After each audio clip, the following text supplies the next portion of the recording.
Hello and welcome to another episode of Frame and Reference. I'm your host, Kenny McMillan, and today I've got the great pleasure of talking with Johanna Coelho, the DP of The Rookie. She's also shot a bunch of other television, short films, and films like that, but here to talk about The Rookie for the most part.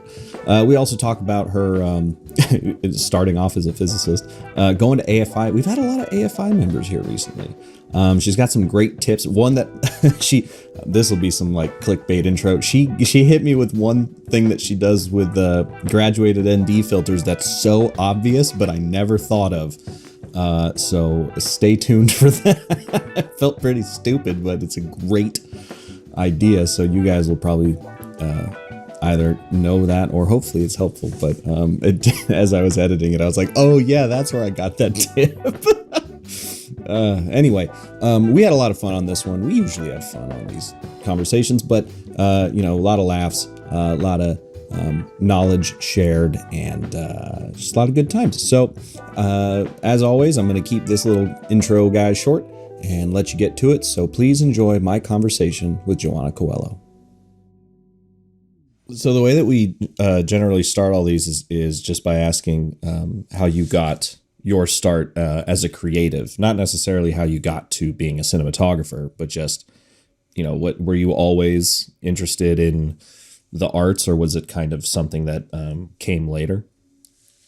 Yeah, so I think for me, it kind of was very progressive, actually. I think as a kid, I was kind of exploring all the jobs, there's a moment I was like, I want to be a doctor, and then I wanted to make clothes. And I just started to do little movies with friends on a small VHS camera, and I feel like everyone has this story, but that is a very common story. Me too.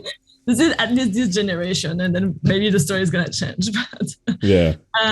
But then we would just explore different stories, like the story about a doctor or the story about someone who makes clothes, etc. And I just realized that what I loved about being behind the cameras and telling stories is that I got to do all the jobs. I didn't have to choose. I could explore every single one of them.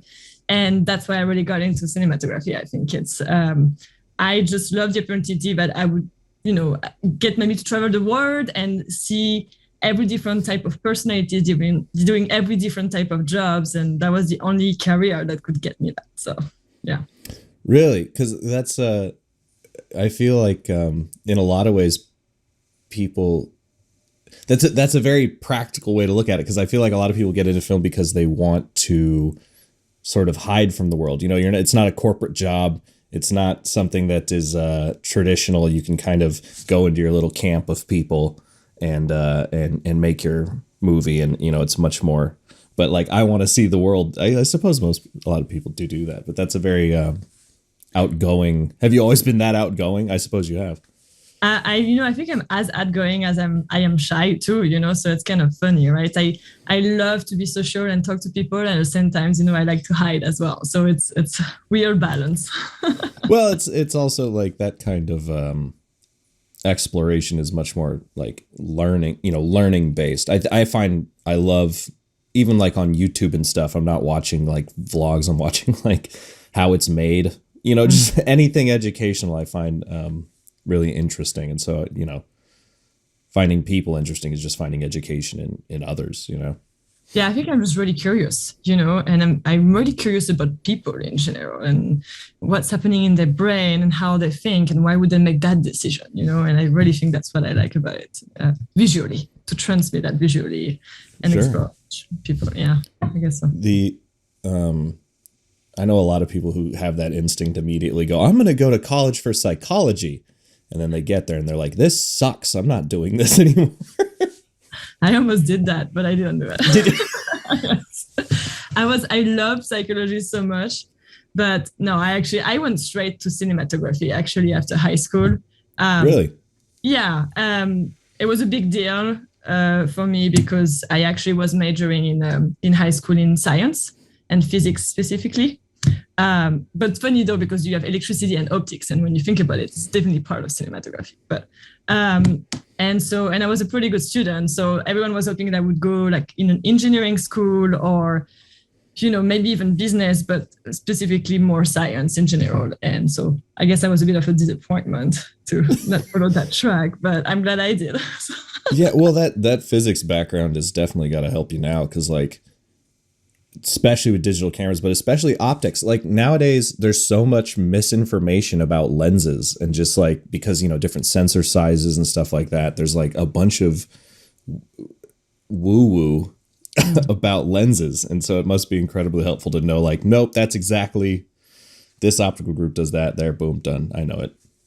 Yeah, well, and I'm still learning myself, right? Because it keeps changing and evolving. So you always learn about the different lenses and optics. And like you said, what can you combine with what? Because it keeps switching with full frame and everything now. But at least the logic is there, like once I can track the logic, I can follow that through, and that helps a lot for sure. Yeah, there's still like a handful of, especially when it comes to lighting. Like I understand stops, I understand ratios and all that, but when it gets to like how lumens change over distance, like my brain doesn't want to conceptualize that. It's just like, just do stops again. I don't like the difference between there and there is too many lux for me. Like, yeah, I function in stops too. So yeah. I understand stops better as well. So yeah. Yeah. When you were coming up in college, you went to AFI, didn't you? I did, yeah. So I moved to the States from France to do AFI straight. Yeah. Oh, cool. I know AFI is like a really sort of regimented school where you get a little bit more of what I'm about to ask versus other schools where it's just kind of like happenstance. But did you have any mentors or any sort of strong influences during that time that kind of informed the way that you see your cinematography? Yeah, I mean, actually, I would say that obviously we had great mentors at AFI, and great guidance. But I would say all my best mentors and who made me who I am today are my classmates, and just because we all came from different places, we all had a different background. And actually, I was the youngest one, and probably the less experienced one at that point, and they all, one was like from, the movie world as an assistant camera for many years. And the other one was electrician. And, and they all shared their techniques and backgrounds and stories. And I think they're the one that taught me the most at AFI, And of course, like the teachers were amazing and there was great classes, but I really learned the most from my colleagues at AFI, for sure. Yeah, we've had a few people from AFI on here, like you said, Bennett and Andrew Wheeler and a few other people. And it is cool to hear how they've kind of perfected that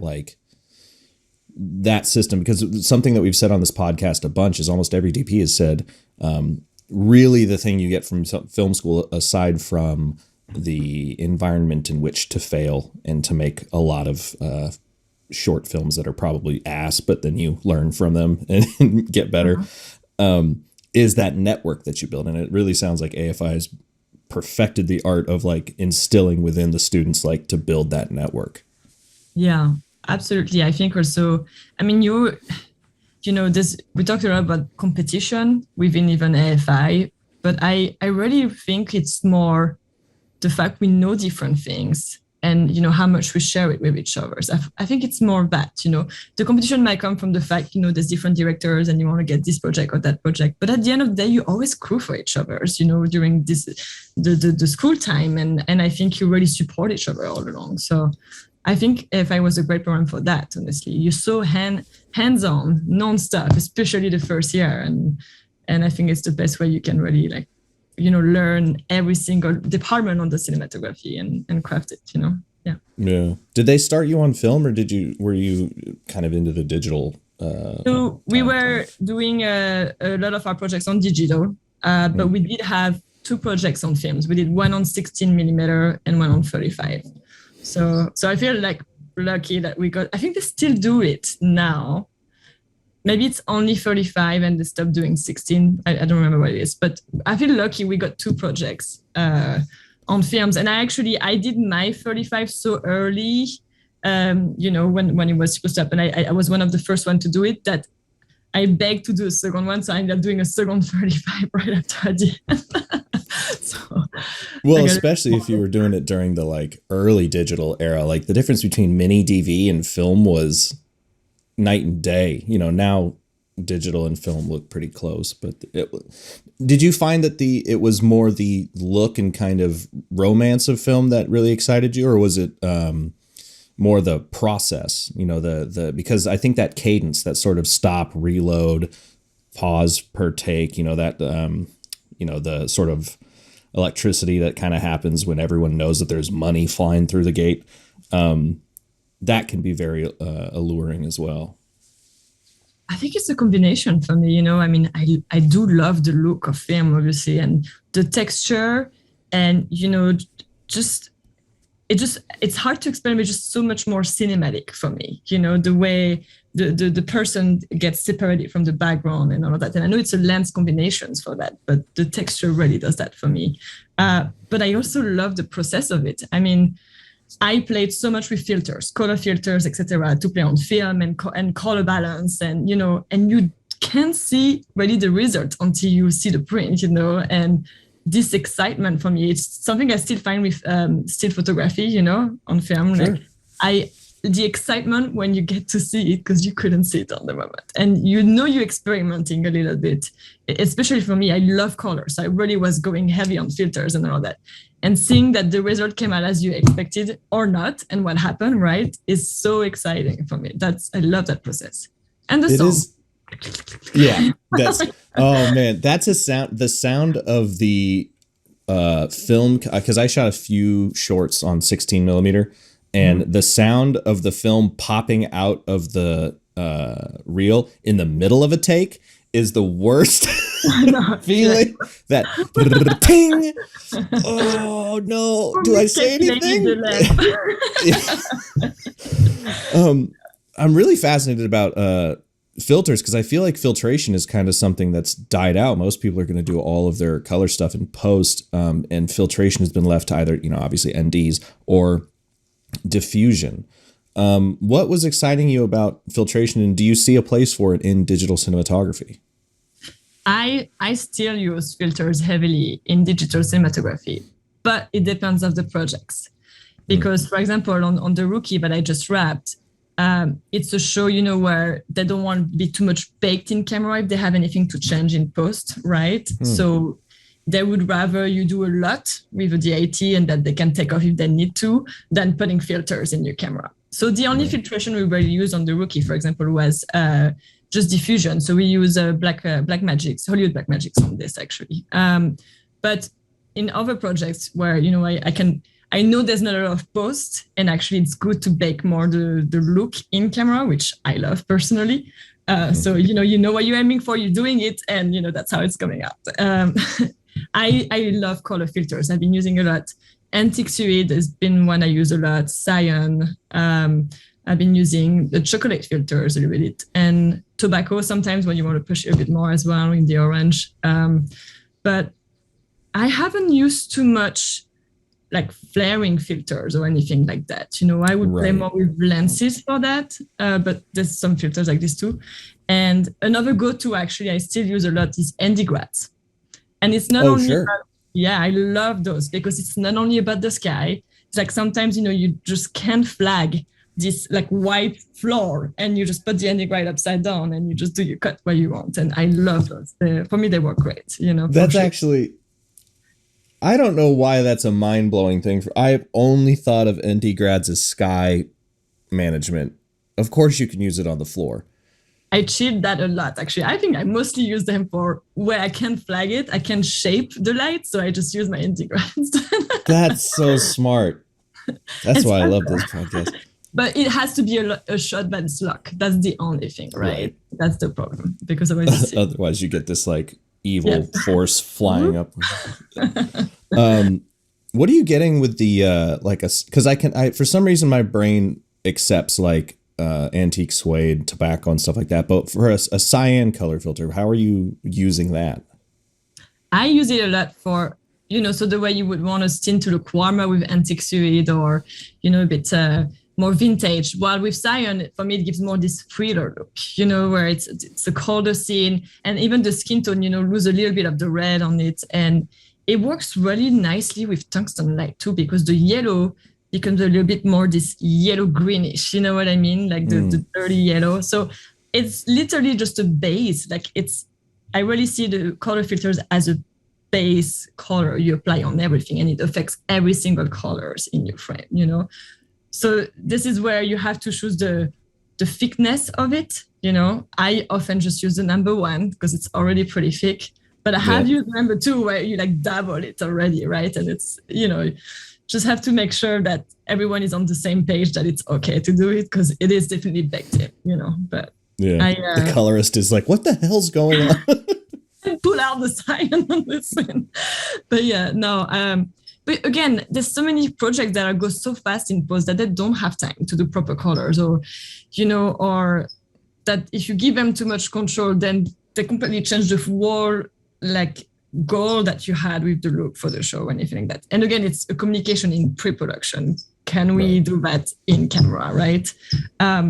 So for me, the filters are kind of your mini color corrections in cameras, and especially again if you don't have time in post. So I don't know. Yeah. Well, it's also smart. I mean, like you said, sometimes they don't let you, but if you don't have the time or ability to talk to your colorist before the thing goes out, that it's like, is it even your work at a certain point? Like sometimes they'll go crazy and it's not what you shot, you know, especially with like windows and like really super targeted color correction. Like you can make anything look like anything at this point. Like, I mean, if they just work off of the log, right? I mean, you could really, like you said, it could be just any movies, and you could have 2 different movies with the same exact images, but different colors. And it changes the story fully. I mean, for me, the colors and the tone of the film changes completely with the colors you choose on it. I don't know. I know a lot of people stop using color filters in cameras, but I still feel very strongly about them. And I want to take time to do more testing on them and see, you know, what are the filters that should come out that haven't come out yet, to help us maybe progress with the digital world and all that. And so I think that's totally smart, because like, especially nowadays, because we've said this a bunch on this podcast, but like how most professional digital cameras all kind of look the same. And especially if you get in the grade, you can get them all to match pretty well if you're looking for one consistent look. But, you know, in the same way that LED lighting, RGB isn't necessarily a supplement for gels, because of the color response. You'd probably know how to explain this better, but because the color coming out of that is different. Yeah, you're right. I mean, I was going to talk about gels, and it's exactly the same thing with RGB light. You're right. You can get really close in the colors you want, and it's the same for color corrections and filters in cameras, right? But it will never have exactly the same effect, you know, I feel, on the light and on the space, on the locations. Like I'm thinking about the sodium vapors gels, for example, you know, and we use a lot like RGB lights to do sodium vapor looks on the show. But once it's on the light with a gel, and when it's the RGB light, we always have a hard time to dial in exactly the color, you know, where you're consistent with your gel. You know what it's going to look like on that source, etc. In RGB, you have to dial in, and it's never exactly the same, I swear. But yeah, well, and just the spectral output. Like I've noticed that a lot of especially in lower quality LED panels, you know, suddenly like a nice gel on a tungsten light that looks great on skin, even technically the same, not white balance, but you know what I mean? Like the same setting makes the skin look shitty, because like something has happened. The spectral output isn't the same. And I found that Kino Flow has really like done a great job of getting their colors to come out and look like excellent on their LED panels, but it took them 20 years after the Sky panel came out or whatever for them to like I think it's figure it out. Yeah, but I agree with you. I think they're really getting there for sure. Yeah, I mean, but then the practicality on set, depending on how fast you have to shoot or light, right? RGB is practical for that, because you can place and you can kind of choose your colors fast, right? Where the gels, you need someone to maybe go up the ladder and switch it and try this one and try this one. And yeah, so there's the guy with the gel wallet. Yes, no, yes. I literally do that. And I just show me this one. It's like a production design show, Yeah. Everyone stop and watch Jeff. There you go, Jeff. I was gonna. Well, I'll touch on that later. I had a question about The Rookie, but I did want to know, like, what were your cinematic influences growing up, and especially now, because like I've mostly talked to Americans, but I don't know if I've had any. I've had a couple Europeans actually, but were there any like specific European filmmakers that really inspired you, or was it mostly American influences, and or who were they all? Yeah, well, I feel like a very bad French person now, but it was mostly American. Sure, we did invent it, And I just I just feel bad because there's so many great French movies, and a lot of people are like, "Oh, you French, you must know all the French films that were made and grew with them." And actually, I mostly grew up with American movies. So sure. No, this is the reason to why I moved to the US and I wanted to start a career here. I love French cinema, and you know what? I love their stories. I love how true they get with the characters and how deep they get, and they're not scared to say anything in the French movie, right? And I love that. But I feel in the American cinema, visually, we take a bit more risk on color tones, like we push it, where it's a bit more the same, except some particular director like Jean-Pierre Jeunet goes really far on his looks, right? But sure. In general, the French movies are a bit more even, on what visually. So for me, ideally, it would be a combination of both, right? And I'm like, well, I think I have the French spirit. I'm going to go to the US and try to combine both together. And that's kind of why I wanted to come here. But visually, it was more American cinema. But, Yeah. What were some of those films that kind of excited you about film? I think the film that really made me feel like I want to do cinematography was Fight Club. I love Really? It. Yes. Everyone gives me shit for saying that, but I agree. I'm the same way. I love it. Because you know what? Everything works in this film. And that shows you that's not only about cinematography. It has to be a combination of everything. And that film, for me, nailed every single level. And that's why I loved it so much for cinematography. The episode just came out, but I just got to interview Jeff Cronenweth. I saw that on your list. Yeah. And I had, because he was there to talk about being the Ricardos, I made sure that I didn't just go on a tear asking questions about Fight Club and all of his stuff with David Fincher, because I was like, that's not why he's here. He's not here to answer for the 1,000th time. Yeah, we used a lot of Kino flow tubes, man. I don't know what to tell you. But yeah, the cinematography in that film, especially for like, what was it, 99? Like it was like that and The Matrix were the two most mind-blowing visual films that came out right next to like, 10 Things I Hate About You or whatever. It was just such a huge dichotomy. And that film is so pretty for how ugly it is. Exactly. And I think, they really thought about each locations and each scenes, what they wanted to feel like, even just inside the house, suddenly they go in this warm look, right? When Helena Bonham Carter is there, and, they just keep jumping from one look to the other because it makes sense story-wise. And with this world double, I don't want to spoil anything for you. No one saw the movie. I think we can spoil it. Everyone saw it. I think everyone saw it. But yeah, you know what I mean? It just, it's such a psychological story when you think about it, that they did that visually as well. And just, the scene on the bed, the way they did the pictures, like it's so innovative, the way they approach it. And I love that. Yeah. Well, and it really keyed me on to how important the cinematographer's sort of dance with production design is. Yeah. Because like that Paper Street house is lit pretty simply, it's just like tubes and maybe a tungsten somewhere, but just the walls look like they're absolutely falling apart. Like they've had 20 years of newspapers just like pasted onto the wall and stuff. But that's the way you like get shaped. It's what's on the walls, right? What color is it? It's you're right. It's so important, the collaboration with production designs to get the right lighting on your scenes. It's so important. Especially nowadays with practicals being able to like light your scene in many ways. That makes me think of Seven is like this too. The movie Seven, shot by Darius. Darius. Yes.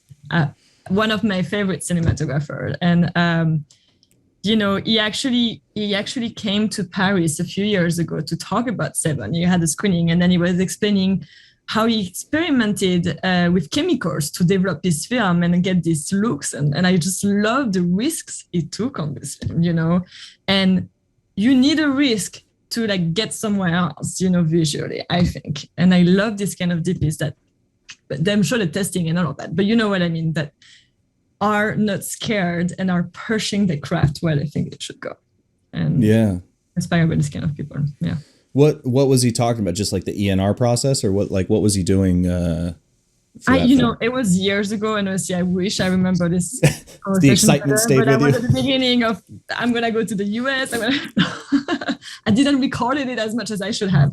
But yeah, he was talking about, I think, the type of chemical he used to get this specific development. But I honestly don't want to say anything specific because I don't remember exactly the conversation. I think it was not bleach bypass, but something like it, like ENR, which was like you could tune it in. I think that's what they used on Seven, but I could. Yeah, it's possible. I have to look back into it actually. Yeah. I have that book of his that I had to buy. Actually, I had to buy that from France. The Darius Conji, like purple and yellow. You know what I'm talking about? No, I don't think. No. Oh, hold on. Hold on.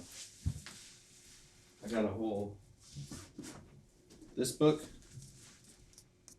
Oh, I've seen it, but I've never actually got a chance to have my hand on it. It's literally, it's half of it's in French and half of it's in English. Nice. So like, I think it's, hopefully, I got this like a year ago and I still haven't read it, which is really annoying of me. But I'm hoping it's just English on one side, French on the other. Otherwise, there's 7. Well, you better start learning French. Yeah. Maybe that's how I'll learn. Just look from side to side and be like, okay. You learn a lot of things, French, and more about his process. Yeah. I did want to ask about the Rookie, because I actually used to work at ABC in production management a long time ago. And that's when I really started to notice how that machine works, but also because we had the shows on all the time in our bullpen, there was just TVs and playing whatever the shows, that there is kind of an ABC look. And I was wondering if you could maybe elucidate that look. Is that something that's kind of mandated, or is that like something that happens in post, or how is that happening so uniformly? Yeah, it's a great question. I think it's a combination of a few things, right?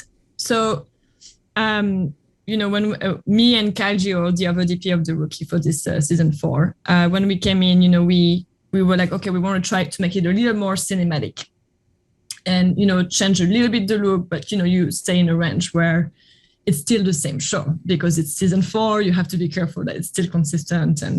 And I think what's happening is I think we went a bit more extreme on colors, on maybe moodiness as well this season. And but there's something you have to keep. You still, have a lot of dialogue for the scenes. You need to make sure you can see the faces and the 2 eyes of your actors. And I think that's, kind of that standard where you can just not see the face when they talk. So that's probably where it might be more network thing, where you have to make sure your actors are lit properly throughout the dialogue, right? I also think that we made a lot on set. We had a DIT on set. I feel like luckily this season in general, it stayed consistent in colors when we then would go into color correction. It has a tendency to get a bit lift up, honestly, and a bit desaturated as well. But it really depends, I would say, of the episodes and the scenes, So I think it's because there's so many people going through that process in post. You're not sure why it changes or not, but I think it's maybe they want to make sure it's consistent, or that, on the TV, people, whatever kind of TV brightness you have, it works, or, it's probably something like that. We're still digging into it. In the chain it stops, but we found in general pretty happy that it didn't change too much from what we were trying to aim for the style of the show this season. But there's been some surprises sometimes, yes. Yeah, well, because it's hard. It's, I suppose, depends on who you are, but it's easy to forget that ABC is still Disney, and Disney's the people that make Marvel, and those are incredibly consistent films. Like those, somehow that everyone, Star Wars, even Star Wars now, like it all kinds of gets pushed into the look of that, not genre, but that grouping of projects, which isn't a bad thing. It's I'm just fascinated by how that's achieved. If there's kind of like a checklist where ABC goes like, you will only use these lights, they have to be this far away, No, I think the big rule is to make sure, you can, but your actors look good, obviously, and that you can see their face, like when they talk. I mean, 2 eyes is the rule. Yeah, right. That's actually a great question, because I forgot to ask a couple people about this who've worked in television and have that kind of same consideration. And that is, what are some tips for people to make sure that you're doing your actors a favor, making them look their best, but not overdoing it, not making it like, not drawing attention to itself? Well, first of all, in our show, we have a huge range of skin tones. So you need to make sure you treat everyone for their skin tone, and it, within the scene, because they all are together sometimes in the scene. So you have to make sure that the way you light, it's going to work for each single of them, and they're all going to look good.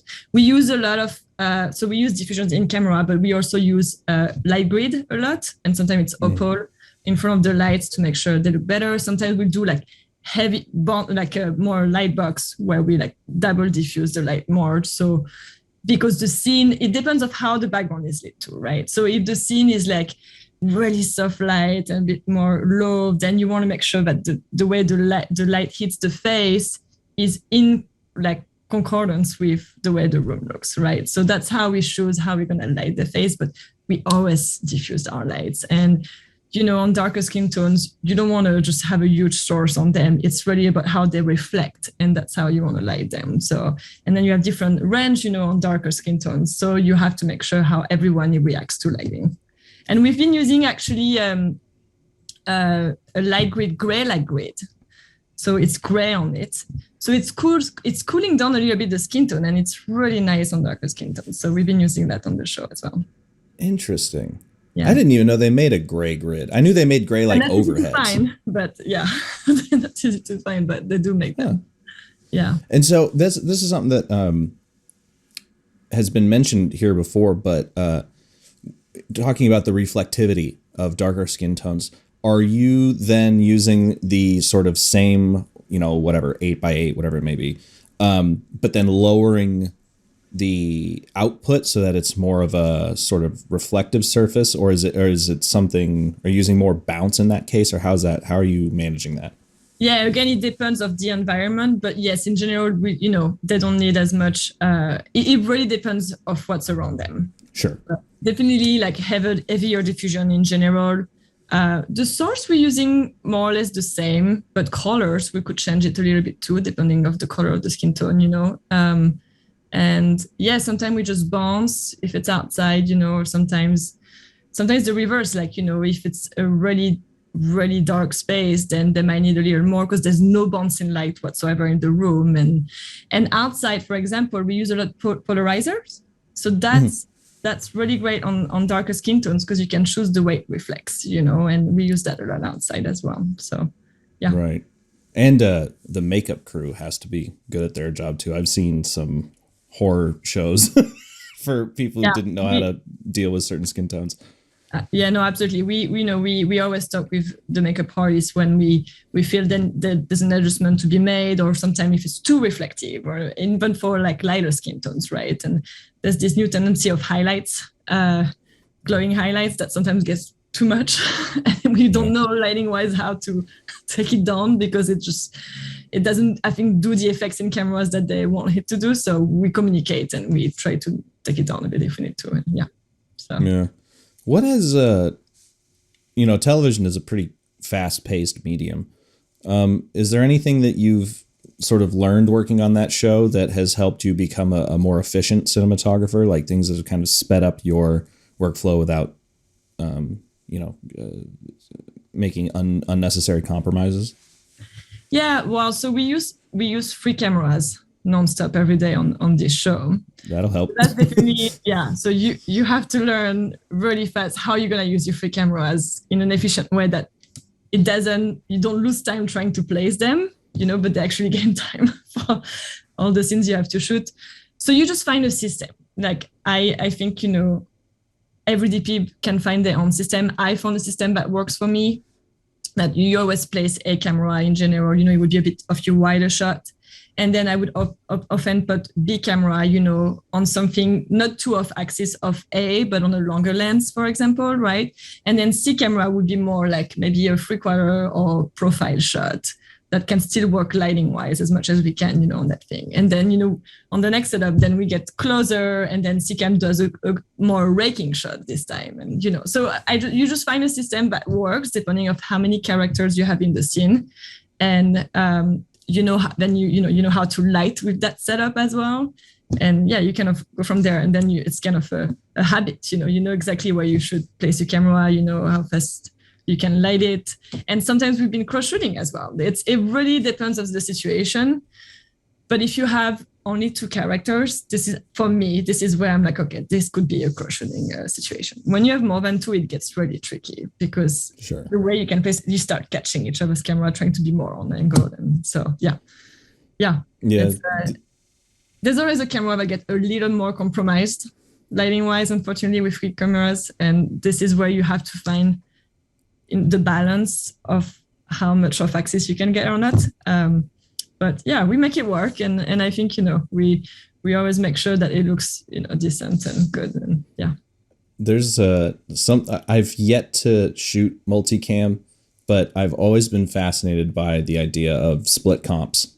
Like, because I've used a split comp for like if I'm doing an industrial, doing like corporate shit where they want like a cool shot of their office or whatever.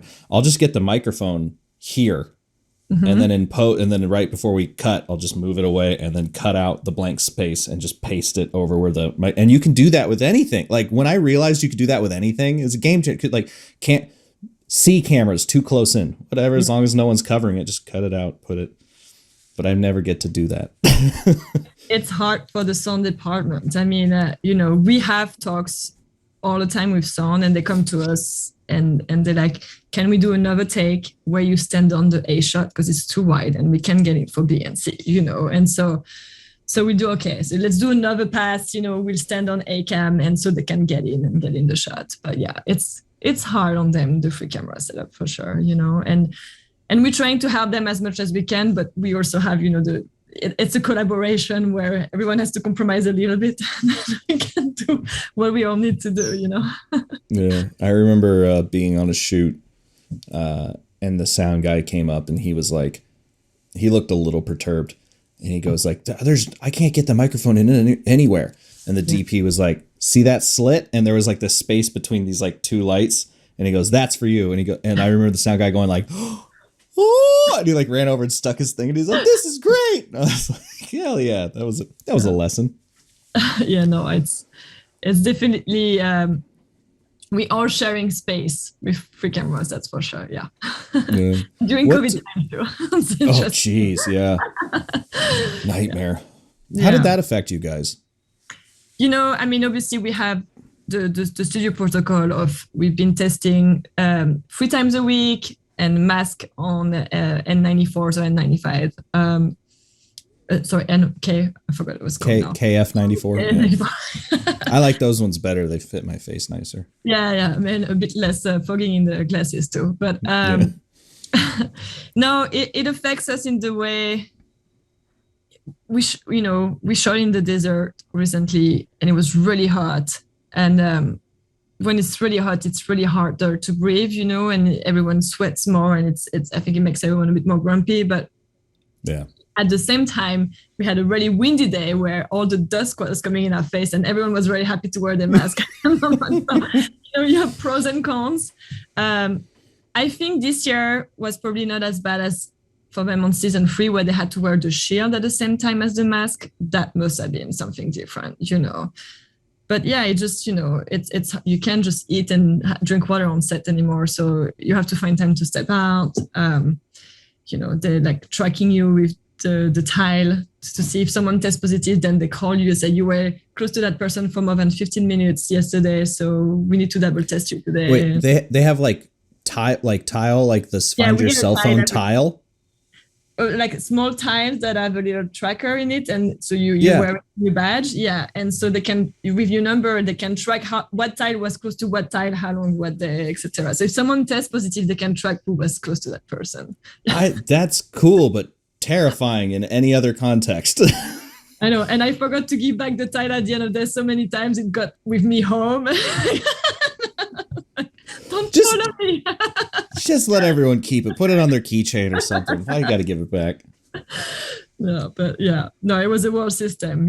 I think it's gonna keep going for a little bit until they have to go to stop the mask and stuff. But in our show, it stays strict till the end for sure. Yeah, I can imagine. What was your shooting package on The Rookie? Is it kind of just like Alexas and clips? So what do you? Yeah, so we used the Alexa Minis. So we actually had 4 bodies. We shoot 3 cameras, but we had 4 bodies. So we always had a body on the run-on, kind of ready to go. So sometimes we could go fast between run-on or handheld or Steadicam or, So, and when on this show, we do double ups. So sometimes 2 episodes overlap, right? So the last day of an episode would also be the first day of the next episode. This is where the other DP and we like shoot at the same time. And so what they do is that they give each of us 2 cameras. We would hire another crew for the 4th camera, and we just take 2 and 2. So it's a machine for sure. It's like it's a system where you can just keep going. But so we use the engineer lenses, zooms, the easy zooms. Yeah, and we had 3 of those, and then we had Panavision, Primos, the 11-1, and we had also 3-1. Yeah, so mostly zooms. It's very practical in television because we can get the next size really fast. We can move faster. They look great too. I've been really happy with the zooms, and we did use a little bit of primes for specific episodes. We used the P Vintage, Panavision Vintage prime. Yeah, they're really, really nice primes. We love them. So we use them for specific scenes in some episodes, but we didn't get a chance to use them very much. No. Was that for the look, or was that because they're just smaller and lighter? And that was for the look. So there's 2 spin-offs. I think one already came out, and so we use them on the spin-offs episode on The Rookie, and we actually used them on the one I just finished, number 22, for the last episode as well. Yeah. Yeah. Were you it's kind of random question, but were you a fan of what's his name, the main actor? Nathan Fillion. Nathan, yeah. Were you a fan of his before you got on The Rookie? Because obviously Firefly and even Castle had like pretty big fan bases. Yeah, no, I didn't know him that much, actually, to be fully honest. So I'm not really a fan person, but I admire people's work for sure. So I heard a lot about him, and I was very excited to work with him, but I was not super familiar with him before. No. Sure. Because it was funny when I was at ABC, that was like prime Castle time. And it was funny when The Rookie first came out, because I was like, wait a minute. They just that conversation had to be like, yeah, I like doing a cop show. We'll make you another cop show. You have another one, bud. He's like, all right, cool. Yeah. What do you got? I was looking at your reel, and the stuff in The Rookie fits, like the stuff that you've put in there, fits really nicely with your other narrative work. Are you doing like commercials and shorts still, or are you kind of focused mainly on the show right now? No, I've done so. The things in my reel actually are from season 2. So I was on season 2 on The Rookie, but I was not a main DP. I was a double up DP and additional photography. So all the scenes that are on my reels, scenes that I shot when I was called into DP on the show. And I was not part of season 3, and I was part as a main DP on season 4. So I've done, shorts in between. I haven't done a lot of commercials, but I'm definitely looking to get a bit more into that work. And and I might have some features coming up. So we'll see. Oh, cool.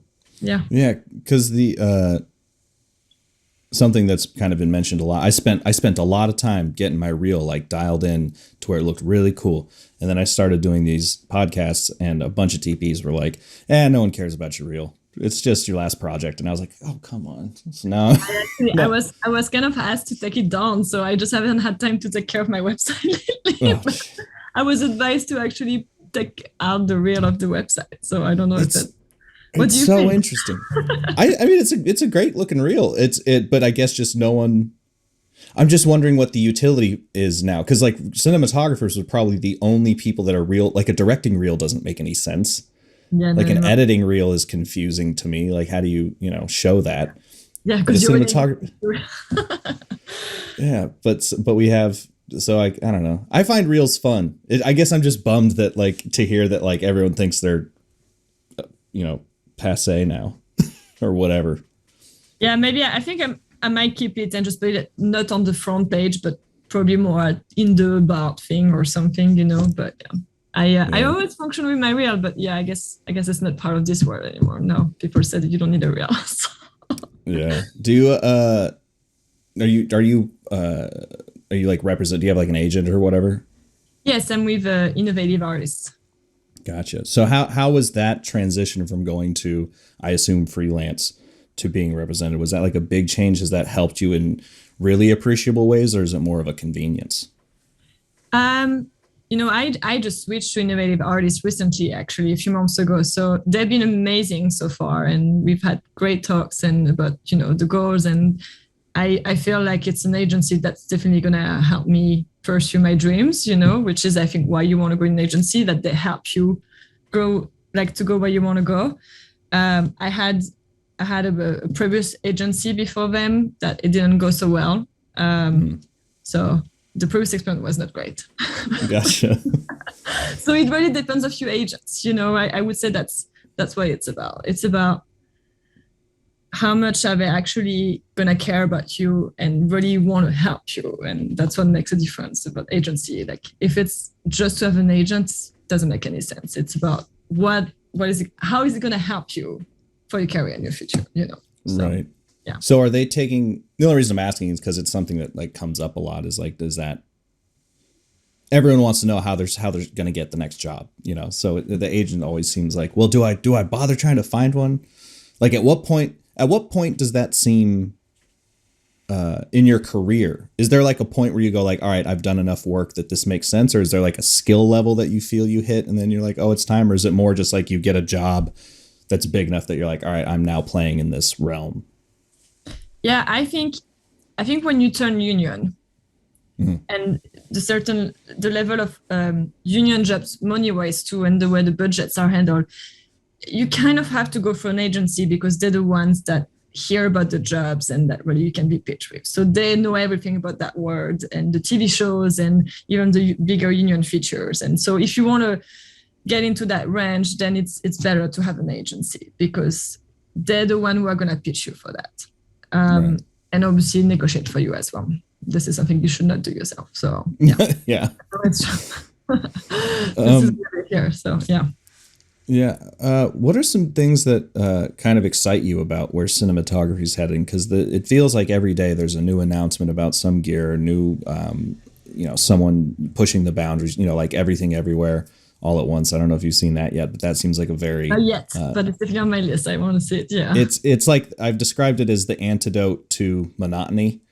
Like it literally is everything. Like it's every genre, every style of cinematography. I interviewed Larkin about it the other day, and it's really fun to see what they did with such a low budget too. Not that it was super low budget, but it doesn't look like 15. But yeah, like what's kind of exciting you about cinematography now? Are you much of a gear person at all? Funny enough, no, actually. I'm I mean, I love gear. I always search a lot about gear when I need something specific, and that's how I find my gear. You know what I mean? But I wouldn't be the one, geeking on my computer on my off time looking for the new thing coming out, and I feel bad about it. You know, I think I'm more like the creative, abstract person that when I need a specific thing to do something specific visually, then I look, how can I do that? And I find the right gear. Yeah. It's always the story first and then the gear. Yeah. Well, I feel like I do it compulsively because I grew up as a huge nerd and then became creative later. So like now I will spend my spare time almost absent-mindedly just keeping up with that kind of stuff. Not that it matters to me, but it's just like a habit. I can't get rid of it. I should be looking at photo books or something, but instead I'm like, I should be looking more at gear. You know? But in that case, then visually, like, is there anyone whose work is kind of like got you excited at the moment? I have any shows or anything? What did I watch? I mean, I've been wanting to watch Euphoria season 2. I watched season 1, but I still haven't had time to watch season 2. This kind of show visually, like, for me, are awesome. I love watching them, and I love how they explore the characters visually, you know. So this kind of show, I love it. But also, like, what did I watch a few months ago? Mayor of Easttown. Love that show. I mean, again, it's all like stories that are very strong character-wise, you know, and I love this kind of story. And it's a bit of a psychological thriller, a little bit, you know. I find them very interesting. Anything that pushes a look and a tone that supports the inside of a character and like makes you understand how they feel is something that I love watching. Yeah, and doing actually. Yeah. So how do you? This is going to be like a 2-part question. Not to be the Q&A guy. Oh man. I was at the I'm sure you sat in on a Q&A. I saw this, it was like a meme, but it had a list of all of the Q&A questions, and I went to the Everything Everywhere premiere, and it was, you know, the Q&As were great. Everyone was like it was fine, everything was good. Last guy, right? We've been doing this Q&A for like an hour. Last guy goes, this is more of a comment than a question, and I heard like 10 people audibly groan. Oh, this fucking guy. But yeah, anyways, this is 2-part. But how do you sort of work that muscle out of knowing how to show the inside of someone? Because it is something that is not, I think, it's not a technical skill. It's not like, oh, when someone feels sad, you light them with blue, you know, check. It's a feeling. And it's something I've talked a lot about on this podcast, is like how important going with your feeling is than a technically correct answer to a scene. It's actually a very difficult question, because I mostly just go with my guts, you know, and I've never actually really had to explain how I know what's the right look. Exactly. I love the question though. For me, and this is really where I go deep in the story and the characters. And, you know, a lot of people, I'm surprised you're not asking me what camera you want to shoot on or whatever. It's like, I need to understand how we're going to do it and how, like, visually, what are we aiming for character wise, because that's how I'm going to choose my camera and my lenses, you know. I think for me, it's like we talk, and as we talk, I start to have like images in my head. And then I am a huge fan of visual references. I always do lookbooks. And so instead of trying to describe the images I see, then I go online and like right now I'm using a website called Shot Deck. I don't know if you heard Shot Deck's amazing. Shout out Larry Sher. I was like, do I want to pay for the subscription every month? And I totally did it, and I love it. Yep, I do it too. Yeah. So it's invaluable. Good keywords, and like I love that. So I started doing that, and I put this lookbook there, and then I go back to the director, and I'm like, that's how I see it, you know? And they're like, yes, that's great. I'm like, not too much like this. And then we go back and like research it. But you know, I can't talk with words, I talk with images. And that's really how, so as we talk the story and the characters, I get ideas of colors. It's often colors or tones or some things. And then I go deep to find the words of what I see in my head, which is the images, right? And then I bring that, and then we talk about it, what we like about this feeling or that feeling. And I'm talking more about the tone and lighting right now, but funny enough, when I find these references, there's a lot of framings that actually pop in that lightings that I like and that also inspire that. But yeah, I mean, story-wise, you know, when I read a line and, you know, it says like, she was looking outside and she felt like, you know, that was the last thing she was ever going to see. Like, I know for me, that's where in images where you probably just want to be on the angle of the eyes with seeing the eyelashes and just in her eyes and maybe seeing the reflection of the world in her eyes. Like, that's how I would describe this line. I don't know, you know, and it's just like as you hear it, you see it, but it's all personal and it's all abstract, right? It's just a feeling. It's so very hard to describe, but good question. No, I mean, that's exactly why I asked it, because it's one thing I'm leaning on you and other DPs to attempt to describe it, because it's the one thing that's hard to describe. It's the one thing that you can't explain that is so important to cinematography. Is like, you got into, I can't remember who said this, but maybe Fincher. Got too many of his quotes banging around in my head, but it's like, you got into filmmaking because you had good taste. You just didn't know how to execute it well. And then once you learn how to execute it, you know, once you learn the gear, once you learn the tool set, that falls away. And then you can hopefully just go from idea or feeling to execution without thinking too hard about the construction of it. You know, the construction is inherent in the job, but it's not the job. It's not, no one's there to watch you light it. They're there to see the end product, you know? No, it's true.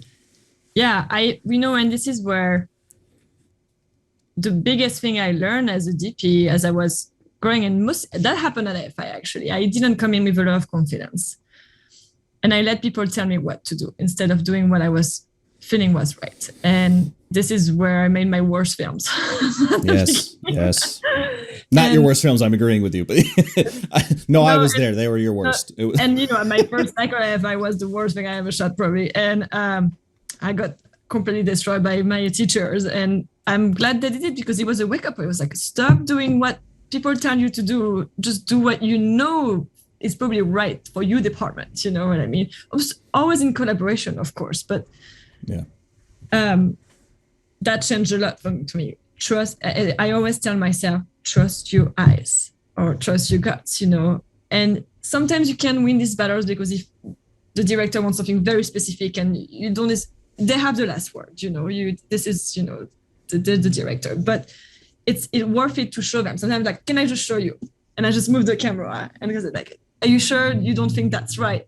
And sometimes they're so stuck on the film, they say like, no, but you know, it happens a lot of times. They're like, oh yeah, I know what you mean now, because they see it, you know. And so you have to trust yourself. And I think this is where maybe they'll never replace us by robots, because you can't be made it by robots. Yeah. Maybe they're gonna be replaced with us. I saw a photo of like it was part of some, I want to say like Xerox. It was some computer company in the 70s had like a manual, and it said like, I can't remember what it said, so this is a bad example, but it was something along the lines of, you know, a robot is not a human, so no executive decision should be made by a robot. And I was like, that's the answer. Like, robots are tools. They're not, they should not be giving us advice, you know. A script by AI, you know, checkbox, like, yes, it has this, it's going to make us money. No one will ever enjoy that because it has no feeling. Yeah. That's the thing. It's like, it will all be the same, right? I mean, how do you get a diversity of things if it's the same machine that makes it? Yeah. Yeah. Well, and but the thing about confidence you're saying is so true. Like it's another skill that you can't Google, you know, like I guess confidence isn't really a skill, but it's a thing that you can't learn. You just kind of do enough and fail enough that like failure is no longer scary, I guess. Is that what confidence is? Probably, but you know, you're right. I think you have to fail to succeed. It's kind of a cliche sentence maybe, but I don't think I would have be able to rebuild if I hadn't gone down. You know what I mean? Like it's a reset a little bit, and you start rethinking things differently, and you start knowing how to actually talk to people. If you need to really express something that feels right to you, then you know better how to express it instead of feeling sorry for yourself, you know. Oh, but maybe no, you have to talk loud, especially on set. You know, you have a crew. Like we had such a big camera department on The Rookie. If you're not clear and you don't communicate clearly, things they are not happening. You know, and so it's scary at the beginning, and then you just get into it and you start doing it. But yeah. Yeah. Oh, that actually, I was going to ask that earlier, but thanks for reminding me. Is what were some of the differences you noticed in the workflow of shooting kind of a major corporate show, or not corporate show, but, you know, one of those shows versus doing something more independent? Was it basically the same thing, just at a larger scale, or were there sort of differences that you really picked up on? No, definitely very, very different. And it's just another type of shooting it, right? I mean, when you think about it, it's on a network TV show like this, you know, there's network, so much work. Network.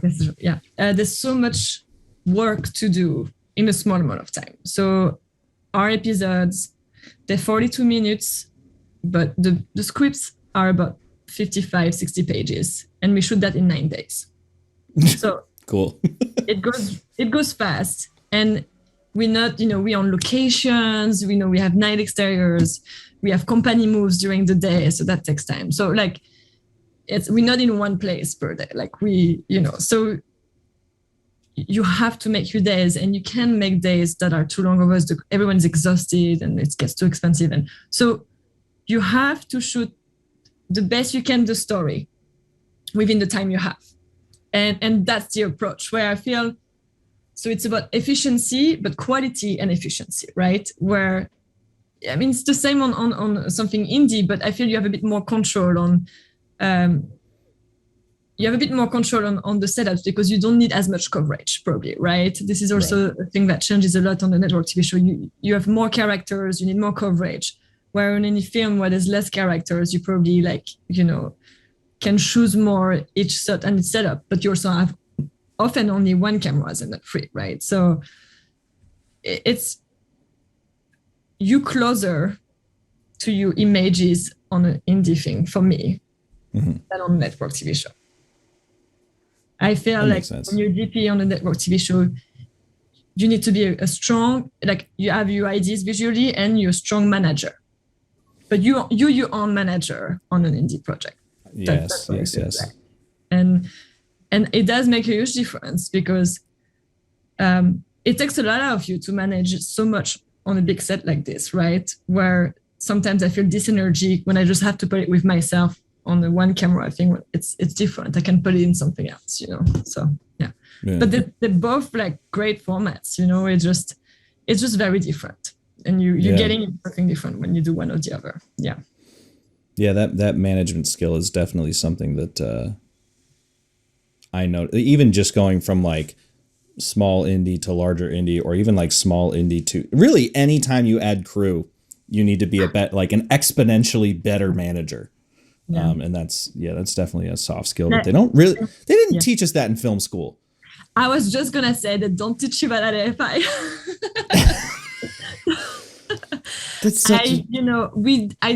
Maybe we talked about a 2-camera setup, you know, a few times, but that's another level. Like, you know, when I feel like, you know, we teach you how to be a DP, but what you didn't know is that being a DP is 50% being a manager, and no one teaches you that, you know. And politics, how do you handle politics on set with so many executives behind? And like it's really a hands-on like learning experience when you go through it, and it's all how you're going to handle it and how you're going to manage it, you know.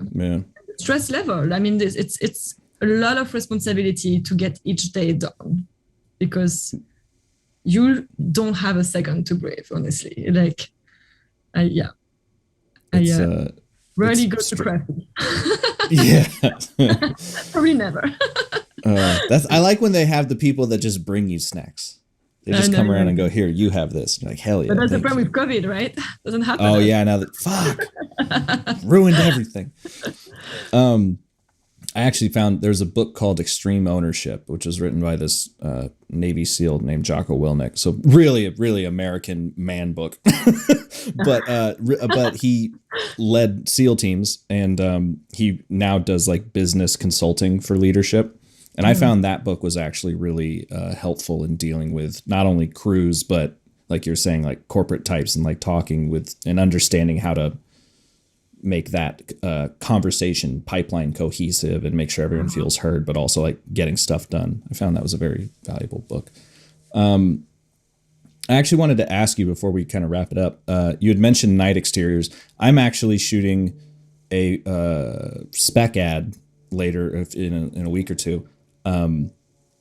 Completely night exteriors, but it's in black and white, so that's going to help us out a little bit. Oh, that's cool. Yeah, I've spent like a week developing this LUT that I can actually show you the LUT, but yeah, I want to see it. I'll show you the LUT. Fuck yeah. It. It's not really made for this particular situation, but it's this look, this kind of like. Okay, that's cool. So really, like pretty contrasty. Go high yeah, on the lights. Yeah, but then dim. Yes. Like I kind of like I like what's happening here with the skin, where it's like. And I can feel just a kick on the left side when you rotate your head a little bit towards the right window. There. Yeah. So if you rotate the other way, right there. You see, just on the side. Here, and then you have a darker side on the left side, and then brighter on the right. I like it. Yeah. So that's my current LUT. But I was gonna ask, any advice for shooting a night exterior on a low budget? I would pick the locations really well. You know, what does it look like naturally by night? So especially if you go black and white, you need contrast, but also wherever, you know, your characters are going to stand, they're going to be too lit, or at least in a lot of practical environment. So pick the location, because no budget, that's what you have, right? You can have a Condor and a Ari Max on it. You know what sucks is we had this great location. It looks like an old town, like old German town in Huntington Beach. It's like a shopping mall, but people live there. It's very strange. But we were like, oh, this will be perfect, because it's supposed to be like this perfume ad that then turns into a bit of more of a comedy. But it's supposed to be that classic, like really strange. You know how perfume ads don't make any sense. I love it. It's just yeah, just super abstract silliness.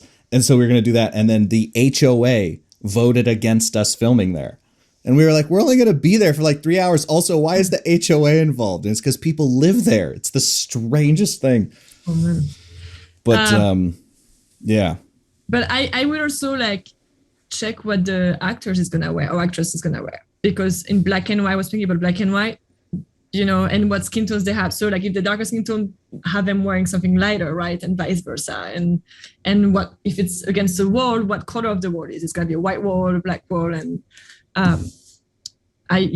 locations, like costume, and I don't know how much budget you have, what lights you can bring, but I would just make sure I have something for the faces, and yeah. And, we have a decent lighting budget. I was just thinking of getting like it sounds dumb, but just getting like an 8x just right out of frame and hitting it, and Bennett actually was telling me like that might be too diffuse for yeah. That's the thing with black and white. I shot a feature in black and white. And the way we did it is with the production designer, we did this wheel of color, and the match, and the band on the side was the correspondence of black and white. So if you know the color palette you're going to be shooting, I would definitely do the match in black and white just to see how it reads. So when we wanted lighter things, we picked the color. Like if you look at the thing in color, it makes no fucking sense. So like I swear to God, the movie in colors is awful. But we literally picked colors that how they were gonna read in black and white, and so like that would be something I would look at on your location. What is gonna read like what, Yeah, no, that's how I ended up. Oh no, hold on. Sorry about that. My laptop was like, oh, your battery's dying. It's like, how? It's plugged in. It was like ever so not plugged in. Yeah. That actually an AI made that. I like uploaded a photo and then it made that little painting. But yeah, that's how I ended up making that LUT, was like getting a color chart and like deciding like, all right, I want these to be dark, these to be light, these to be dark, like next to my face. But yeah, we've got one guy who's very dark skin tone, and then we've got a girl who's very light skin tone. And I had this idea of putting him in like a charcoal suit and her in like white, and just trying to, like you were saying, like put them against like opposite, you know, backgrounds and stuff. And but the lighting has been sketching me out, because I'm like, do I just float a giant China ball above them and like kind of do that? Because it's a perfume ad, so like we can get away with being a little. But you probably want more like weird. Harder like contrasty, because in black and white that's pretty. So you probably also want like lights. And again, I have no idea of your backgrounds and anything like that, but where you can do like slashes, so you separate, you know, dark and white and dark and white, and gray is range, right? So I would plan like lights for the background to make it texture and interesting in this kind of French, because by night everything is dark, you know. So yeah. Yeah. We were also thinking of just having like little like what are called LED throwies, which is just like an LED. Like an original LED, you know, that little dome. You sandwich a like a watch battery and tape it, and it just turns on. And then if you put it like a magnet on that, you can just throw it and stick it to things. It's like an old graffiti trick. But you can just put little interesting point lights wherever you want. Yeah, I would. Because you can just. I love that. I think it's all about texture and lights, right, in black and white. So I think you just play as much as you can with that, and depending on the location you have, and. It's all about what your eye is going to be drawn to, you know? Yeah. I'm looking forward to it, but it's the first time I've ever had to do exclusively night exteriors. Usually it's like, oh, we'll just get through this. It's only like one part of the show or whatever. And now it's like the whole thing. Bennett was like, so you chose for your like first like spec ad, you chose night exterior with no budget? And I was like, yeah. But you know, I'm dumb. I tell you what, in everything I shot, and especially with the Rookie as well, night exteriors have been my favorite. I love that word because really, it's a blank canvas. So you get to start from kind of scratch and just light what you want, right? It's like, you really feel like it's a black paper, but there are, if you start erasing parts, you know, so like suddenly you have like a bit of bushes showing and a bit of this and that, you know, and I don't know, I love it. You can pick in colors too. You can have all the colors you want. So yeah, that's true. Yeah. Or everyone, I bet you too, the Astera tubes. Yes.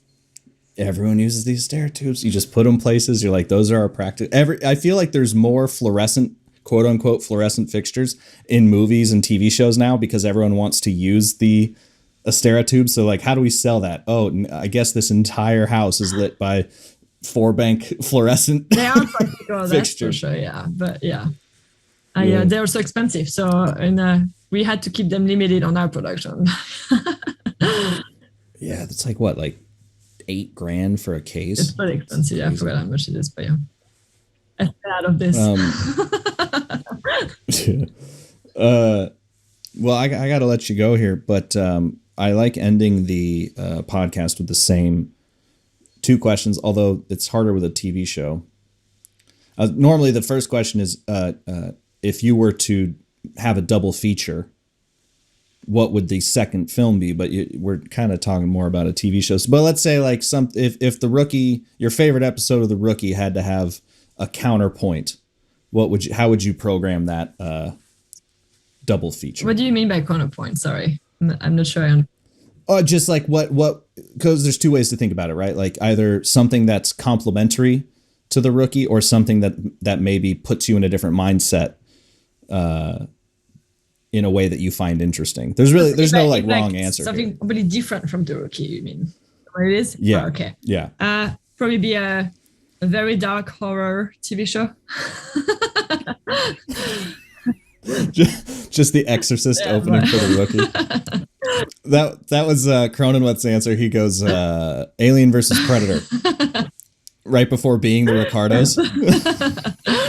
Yeah, I like a nice horror TV show. I don't even have a, you know, like actually I watched that. This was really hard, like a awkward, really hard to watch TV show. Them, is that Them, right? The name of the TV show on Amazon. Them. Yeah. Yep. But I thought like the way they approached it visually was intense. I liked it visually very much. Yeah, it was really good. Yeah, that shows something like that would be a good counterbalance with the Rookie. Yeah. But that them and they have a couple shows like You. I'm sure there's a show called He. Yeah. Just Us. That's from. Oh, there is Us. Yeah. Oh my god. You know, actually, what's the name of the first feature I did? I love this with Jordan Peele, but man. Get out. Like Get Out.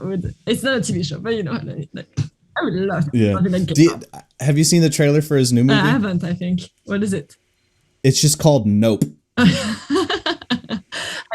It's about like, it looks like it's about like evil aliens coming and abducting people. And it's like the trailer shows everyone getting abducted and shit. And it just goes, Nope. Oh, I love it. It's like, yep. It's just going to keep going on that range of titles. It's great.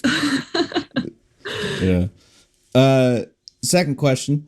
Do you have sort of, have you read or received a piece of advice or something like that has stuck with you through your career that you think it has made you a better artist or filmmaker? Actually, I have. Yeah, it's funny you said. One of my teachers at AFI, Bill Dill, when he saw my first cycle and it was a disaster, he at the end of the class after I was ripped apart, he came to get me and he was like, you know, when things get out of control on set and you're losing completely out of control on what you're trying to do, he says, go in the restrooms, turn the lights off, and just breathe. And then rethink how this should look like and come back out and do that. And you know what I've done? I mean, I don't especially go in the restaurant and turn the lights off, but I step, like sometimes I'm like, I need to take some air. I step out, I breathe, I calm down, and I'm like, okay, this is what we need to do. And I go back in. So take a breath when you need to take it, because you can really recenter and it can make a huge difference in the next hour. I swear. This is the biggest advice I think I've been using since the beginning. Yeah. You know, that's incredible. Yeah, 100%. The worst thing is if you need to make a decision based on time and you see the clock ticking away, you can really get in this loop of, oh no, I don't have enough time. Oh no, I need to work quickly. And then you won't make any decision. You'll just sit there freaking out. And it's way better to literally stop and give it 10, 20 seconds, half a minute, whatever, than to wait and watch the clock go down and freak out. But the only thing about is the clock, right? You don't even think about what you need to be thinking about. Yeah. No, absolutely. It gets very chaotic real fast on set and in general in the film industry, right? Because it is a stressful job and it is a lot of responsibility to get so much in such a small amount of time. But taking this 5 minutes outside to recenter will make a huge difference. And people are afraid to step out. You should step out. Yeah. Yeah, that's the old Roger Deakins thing. Is he said he would, whenever he would freak out, he would just put his eye in the eyepiece and pretend he was doing something. I love it. It's like, we don't have eyepieces anymore. Like, I guess the Alexa does, but like, yeah, most of the time you don't get an eyepiece, you get a monitor, so you don't get to do this. And also, everyone knows that you're full of shit because they can all see the monitors. You're like, no. Filming a table. Like, what are you doing? Yeah, it's like the camera's not even on. Shh. Oh, that's.